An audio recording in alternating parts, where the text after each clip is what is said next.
तो hello everyone, आज हम बात करेंगे राजा ब्लॉग के बारे में। तो राजा ब्लॉग और उनकी पत्नी के साथ जो कंट्रोवर्सी हुई थी उसकी वीडियो देखिए आप लोग। ये लोग पहले क्या कहे थे और अब क्या कह रहे हैं। अब ये लोग साथ में हो गए हैं और ये वीडियो देखिए, आपको खुद पता चलेगा। इनकी पत्नी इस वीडियो में कह रही हैं कि इन्हें थार चाहिए था लेकिन मेरे पिता थार नहीं दे पाए, तो अब ये लोग थार का पैसा जमा कर रहे थे। ये फेक कंट्रोवर्सी थी, साफ साफ पता चल रहा है। इतना जल्दी पैचअप भी हो गया। ये वीडियो देखिएगा, राजा अभी जो बता रही हैं इनकी वाइफ, और इसके बाद मैं शेयर करूंगी आगे का वीडियो जो इनका पैचअप का है, वो भी देखिएगा। कि अभी भी टाइम है ना, चलो मैं सबको छोड़ दूंगी, अपनी पूरी फैमिली को जो कहोगे वो करने के लिए तैयार हूँ। माफी का भी वीडियो में डाल दिया कि तुमने दहेज और 10 लाख रुपए नहीं मांगा कार और लेकिन इसको तो चाहिए था जो मेरे बाप के औकात से बाहर है। मेरे बाप की नौकरी निकाल देगा, मेरी बाप की नौकरी छीन लेगा। ये इतना बड़ा यूट्यूबर है। आज मैं आपको सारी सच्चाई बताऊंगी कि इसने कैसे और क्यों मुझे टॉर्चर किया। रही बात ये कि मैं आप लोगों को प्रूफ दिखाती हूँ। आप लोगों को लग रहा है कि मैं गलत बोल रही हूँ, लेकिन मेरा दिल जानता है कि मैं सही हूँ या गलत। एक यूट्यूबर हूँ, मैं एक चीटिंग का शिकार हो चुका हूँ। चीटिंग मेरे साथ में हुआ है। जो अभी देखिए, मैं खुल करके नहीं बोलूंगा क्योंकि मैं अभी भी सम्मान करता हूँ, उस व्यक्ति से प्यार करता हूँ। कहते हैं कि जब कीचड़ में गिर गया हो तो कीचड़ को तो अपने पास रखना ही पड़ेगा ना आपको। तो यही सीन हुआ है। मैं आपको बता दूं कि अभी सोशल मीडिया पे बहुत सारी चीजें मेरे खिलाफ आ रहा होगा, बहुत सारी रिकॉर्डिंग सुनाया जा रहा होगा कि ये ऐसा है वैसा है। तो इस चीज पे बिल्कुल भी बिलीव मत करे, इस चीजों को हटाए। मैं आपको बता दूं, हाँ ये सच है।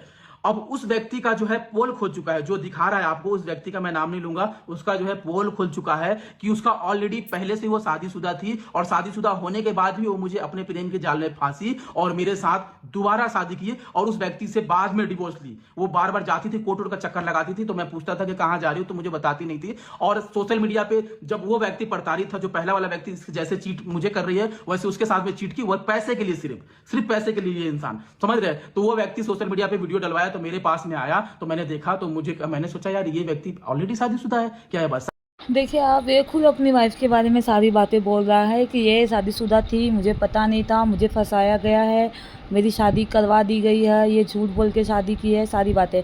और इनकी वाइफ भी कह रही हैं कि मुझे थार के लिए इन्होंने मेरे पापा को फोर्स किया, वो नहीं दे पाए। तो ये सारी बातें ये लोग खुद कह रहे हैं। और आगे अब देखिए इनका पैचअप हो गया, अब ये लोग एक साथ भी हो गए, इतना जल्दी साथ भी हो गए। देखिए अभी कितना इमोशनली बात करो, नाटक करो, नौटंकी करो, तो वो भी चीज था। तो लेकिन नाटक अलग चीज था, लेकिन जो ये हुआ है ये रियल हुआ है, ठीक है। और मेरी पूरी की पूरी मेरी गलती है, ठीक है दोस्तों। इसके लिए मैं अपने आप को दोषी ठहराता हूँ और शायद मैं इसके लिए कभी अपने आप को नहीं माफ करूंगा, क्योंकि मैंने बहुत लोगों का दिल का रुतबा और फैन फॉलोइंग का रुतबा हम किसी को क्यों दिखाए, समझ रहे हैं। और अभी सभी लोग बोल रहे हैं कि आप मम्मी पापा का भी दिल को ठेस पहुंचाए, तो हाँ पहुंचाया हूँ, बहन का तो पहुंचाया हूँ। उसके पति ने मुझे गाली दिया था, तो जिस चीज़ों को मैं बर्दाश्त नहीं कर पाया, मुझसे मांग की थी, जिसकी वजह से आज भी उससे उठा हुआ हूँ। वो अगर आके माफ़ी मांग ले या फिर वो चीज़ों को सॉर्ट आउट करे, ऐसे मैंने माफ़ कर दिया। मेरा दिल बहुत बड़ा हो गया है, ऐसा नहीं कि वो मांगे या करके मैं इंसान को ये चीज़ें कराऊँ। तो वही सेम प्रॉब्लम हुआ था इनके साथ में। मेरी पत्नी ने कभी भी आज तक ये नहीं बोला कि तुम्हें ये चीज़ें करके दो, चाहे कोई प्रेशर डाला कि तुम ये काम करोगे तो यही तभी तुम्हारे साथ में रहूंगी। इसने शुरू से मेरा साथ दिया है और मैंने इसको परेशान किया। मैं अपने एटीट्यूड में, अपने फैन फॉलोइंग को लेके रुतबा मतलब हो जाता है ना इंसान के अंदर में, अरे क्या फैन फॉलोइंग, क्या एक गरीबी घर से उठ के आए हो, ऐसे जगह से उठे हो, अपने आदमी को दिखाओगे तो क्या मिलेगा। तो यही जैसे जो मैंने क्या बोला कि भावना था बदलेगा, वही भावना मैं आज तक भी जीता था। लेकिन अभी कुछ दिनों से, 2-4 दिनों से एहसास हुआ कि नहीं, इस चीज़ों को कम करो राजा, और हर किसी को गिराने का मत सोचो। अगले आदमी अगर तुम्हें गिराने का सोच रहा है तो तुम अपना काम करो, उस पर ध्यान मत दो। तो ऐसा था दोस्तों, ठीक है। और मेरी पत्नी ने अभी तक कभी ऐसा नहीं कि जो है इसको किसी चीज़ की लालच है, इसको सिर्फ मैं चाहिए और मैं अगर दूर रहूँगा। अब कोई भी पत्नी है, ठीक है, मैं किसी के साथ वीडियो बनाऊंगा, कहीं जाऊंगा या उसके साथ गलत करने की कोशिश करूंगा, उसको चिढ़ाऊंगा, तो किसी भी पत्नी को डर रहेगा कि हमारा पति दूर ना हो जाए। तो इसने भी वही किया। इनको जो समझ में आया, जिस तरीके से आया, इसने अपने तरीके से किया और मैं उस चीज़ों को मैंने एक्सेप्ट किया कि हाँ मेरी गलती है। और मैंने काफ़ी कोशिश किया कि मैं अपने तरफ से कुछ भी ना बोलूँ, क्योंकि मेरी पत्नी बहुत अच्छी है। मेरी मम्मी के बाद, मैं अभी भी मम्मी के लिए ये सोचता हूँ, मेरी मम्मी के बाद मेरी पत्नी जो है मुझे संभाली और मुझे मेरी नई जिंदगी दी। उसने मुझे समझाया कि आप कुछ कर सकते हो। मैं पहले बहुत डिप्रेशन में रहता था। मेरी वीडियो की लाइफ के बाद अगर मेरी असली लाइफ देखोगे ना, तो कहोगे यार ये बंदा ना पागल है, बहुत क्रेजी है, खत्म है, ये किसी काम का नहीं है। क्योंकि मैं बहुत इरिटेट हो गया था, किसी का परिवार छूट जाएगा और वो इंसान कैसे खुश रह सकता है। और मैं अपनी जिद पे अड़ा था और जिसकी वजह से सब कुछ सब कुछ खत्म हो गया, मम्मी पापा का प्यार चला गया, सब चला गया, और वो आएंगे तो हम हमको माफ कर देंगे, ऐसी बात नहीं है। ये चीजें है। तो पत्नी के साथ क्या हुआ था दोस्तों, प्रॉब्लम ये हुई थी कि कोई एक ऐसा वीडियो था जिसकी वजह से मैं काफी परेशान था, और उस वीडियो को मैं हटवाना चाह रहा था, जो कि कोर्ट में मैं गया, जीत भी गया उस चीज़ों को, उस केस को, और वो वीडियो को रिमूव भी करवा दिया। उस दिन मेरा एक्सीडेंट हो जाता था तो मूड चिड़चिड़ापन था। फिर इनके पापा को भी मैंने फ़ोन पे बहुत पहले बहुत आपत्तिजनक चीज़ें बोली थी, मतलब आपसी वाली बातों में। तो उन्होंने उसी चीज़ के लिए मुझे डांटा, और मम्मी पापा को लेकर के भी बोला। तो मेरी गलती थी, मैं ही इनके पापा से लड़ बैठा, और मैं अपनी हैसियत दिखाने लगा कि मैं ब्लॉगर हूँ, मैं ये हूँ वो हूँ। हाँ, लोग रहते हैं, मेरे सपोर्ट में रहते हैं, मेरे बैकग्राउंड में रहते हैं, मेरे पैसों को लेकर के रहते हैं, पर यार मैं किसी के लिए इतना गलत थोड़ी हो सकता हूँ। मैं क्यों फायदा उठाऊँ? और सबसे बड़ी बात है कि मुझे मैं इसको छोड़ के चला आया इसके घर पे, और मैंने फ़ोन उन पे इसको बहुत सारी चीज़ें बोली, बहुत जो नहीं बोलना था सब कुछ मैंने बोल दिया, जिसकी वजह से काफ़ी परेशान हो गई। और मैंने जो इससे जो प्यार पाया था, मैंने अपने तरफ से प्यार दिया है कि नहीं मुझे नहीं मालूम, पर मेरी पत्नी थी है, और हाँ, अनजाने में गलती हुई है हमसे। कभी कदार हमने एक दो झापट अपनी पत्नी को मार भी बैठा है कि बेटा, मैं डरता हूँ खोने से कि जो लोग जो मेरे पिछले लोगों ने किया है ये वो ना कर बैठे, तो इसी वजह से मैं डरता था बस। और उसके बाद क्या हुआ कि मैं यहाँ आ गया, और मैं एरी चोटी का पूरा दम लगा रखा था कि मैं अब रिश्ता तोड़ लूंगा, मैं अब अलग हो जाऊंगा। बहुत गुस्से में था, वीडियो बनाता था आप लोगों के सामने हम्बल बनता हूँ। मैं अपनी जिंदगी में एक गैंगस्टर की जिंदगी जीता हूँ, जीना पड़ता है, मुझे लोगों ने मजबूर कर दिया। मेरा इतना मजाक उड़ाया उन लोगों ने रियल लाइफ में भी और हर जगह पे, और मेरे फायदे उठाए कि मैं ऐसे लोगों से जुड़ गया था, और ऐसी चीजें मैं किसी को भी हराने की ताकत रखने लगा था। लेकिन नहीं, ये गलत है, मैं ऐसे करूंगा तो कैसे जिंदगी चलेगी। और मुझे रियलाइज हुआ जब 10-15 दिन दूर रहा, मैंने FIR की कॉपी बहुत सारी चीजें करने की कोशिश करी। फिर मुझे लोगों ने बोला, इन्होंने भी बहुत सारी वीडियोस वगैरह, बहुत सारी जो भी चीज देखा वो सच है, इन्होंने डाला, इन्होंने सच्चाई रखी हमारी। और जो बुरा राजा था ना, जो बहुत बुरा था, जिसको लगता था कि उसको पास्ट को लेके मजाक उड़ाया गया, उसके शरीर को लेके, उसके शकल को लेके, उसको लोगों ने, मुझे कभी मेरे समाज ने कभी एक्सेप्ट नहीं किया, मेरे समाज ने कभी भी एक्सेप्ट नहीं किया, ना मेरी वीडियो को, ना ही मुझे, जो कि उनको करना चाहिए था। शायद मुझे प्यार मिलता उन लोगों का, तो मैं बहुत अच्छा चीज़ें करता और बेटर करने का सोच रहा था।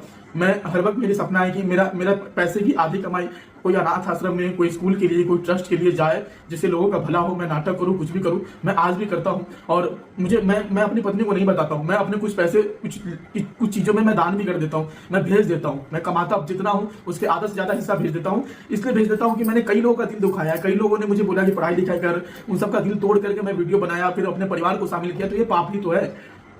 तो उस पाप के लिए मैंने सोचा कि पाप जो करते हैं ना, उसके लिए कटना चाहिए। अगर ये पैसा आ रहा है तो कहीं अच्छी चीजों में भी तो लगना चाहिए। तो इसलिए मेरे पास में भी ज्यादा पैसा बचता नहीं था, मैंने तो उसको कुछ भी नहीं दिया। मैं बहुत बेचैन हो गया, फिर अपने आप में टूटने सा लगा कि माँ बाप तो छूट ही चुका है, बहन छूट चुकी है, कम से कम पत्नी तो होनी चाहिए, पत्नी से किस बात की राय, उससे मैं प्यार करता हूँ, उसको कैसे ठेस पहचान सकता हूँ। मुझे सब लोगों ने मेरा मजाक उड़ाया, मेरी पत्नी ने मुझे संभाला, मुझे उसने समझा। लड़कियां तो बहुत मिलती है, बहुत ढेरों मिलती है। आज के टाइम पे इतने लड़कियां मिलती है कि कहती है कि मैं आपके ये चीजें वो चीजें, आप अपनी पत्नी को छोड़ दो। जब हम दोनों में लड़ाई हुई तो बहुत लोगों से बात हुई, मैं बहुत गुस्से में था, बहुत लोगों के पास गया, उन लोगों ने सिर्फ यही सजेशन दिया, छोड़ दो, तुम बहुत बड़े स्टार हो, कल तुम बिग बॉस में जाओगे, तुम्हें फिल्में मिलेंगी, लोग तुम्हें देखेंगे, तुम बहुत बड़ा लेवल पे जाओगे, वो लड़की कुछ नहीं है। इनको भी सिखाया गया, पर मैं अपने दिल से हाथ पे मैं वो फोटो देखता रहा, मेरे घर में अभी भी लगा है। मैंने आज तक इनको जो भी दिया हो चाहे ना दिया हो, मैंने कभी नहीं दिया, क्योंकि भगवान इनके अंश से इनको देता है और मेरे अंश से मुझे देता है। मैं देने वाला कोई नहीं हूँ, मेरे पास इतना हैसियत नहीं कि मैं अपनी पत्नी की चीजें मैं दे सकूँ। हाँ, मैं अपना प्यार दे सकता हूँ इनको, पैसे ही अपने हैसियत से कमाती। भगवान अपने अंश का चीजों उसकी चीजों में देता है खाने के लिए। कोई भी इंसान किसी को खिला करके बोल नहीं सकता, उसके पास इतनी हैसियत नहीं होनी चाहिए। बोलता तभी है इंसान जब वो टूट जाता है, जब अगले इंसान से। मेरी पत्नी की जब 1% गलती नहीं थी तो मैं कैसे लड़ सकता था उससे। फिर मैं सारी चीजों को पीछे कर लिया, जो डिवोर्स चीजें ये सब वकील साहब ये सब चीजें चल रही थी। मैंने सबको बोला कि मैं हाथ जोड़ता हूँ, बस मुझे एक बार मेरी पत्नी से मिला दो, मैं उसको खोना नहीं चाहता। ये मुझे मारेगी भी तो भी चलेगा, ये मुझे डांटेगी भी तो भी चलेगा। मैं इतना बड़ा नहीं हो सकता, मैं अपने कलेजे के टुकड़ों में नहीं खो सकता, मैं नहीं खो सकता। मेरी गलती है। अब आप लोग मुझे माफ करो, या कुछ भी कहो, या ट्रोल करो, कहीं पे भी डालो, मैंने अपनी गलती मानी है, मैंने गलती किया है। मेरी पत्नी की 1% गलती नहीं है। और दोस्तों गलती दोनों लोग आपको मेरी कसम, लोग बोल रहे हैं ना कि मेरी पत्नी का पास्ट है, ऐसा कुछ भी नहीं है। मेरी पत्नी की कोई पास्ट नहीं, जो हूँ सो मैं हूँ। मुझे लेकर के जोड़ो, मेरे लिए बोलो उसको, मेरे लिए बोलो। इसका कोई पास्ट नहीं है, कुछ भी नहीं है। ये सब चीजें मैंने अपने मन से बनाई थी, जिसके लिए मैं अपनी जिंदगी भर मैंने कभी भी अपने आप को माफ नहीं करूंगा। मेरी पत्नी की कभी कोई ऐसा चीजें नहीं हुआ, नहीं कोई ऐसा पास्ट हुआ। मैंने इनको पहले ही बोला था कि अगर तुम्हारी इतनी हिम्मत है तो बुरे राजा को खत्म कर दो, अच्छे राजा को वापस लौटा लो। अगर लौटा लोगे तो तुम्हारी जीत होगी। इसने लौटा लिया, इसकी जीत हो गई, मैं हार गया, वो खत्म हो गया, वो चला गया। अब मैं अपनी पत्नी की बहुत ख्याल रखता हूँ और अभी ये ऐसे दौर से गुजर रही है कि एक इतनी बड़ी खुशखबरी है कि मैं अभी बताऊंगा नहीं, मैं अंदर से खुश भी बहुत हूँ कि जिसकी वजह से मुझे बहुत दया आया। मैंने कहा नहीं, बहुत लोगों ने बोला शादी कर लो, ये कर लो, वो कर लो, फलाना ढिमका, बहुत सारी चीजें होती रही। मैं पता नहीं क्या बोल रहा हूँ, बस मैं अपनी गलतियों को कबूल कर रहा हूँ।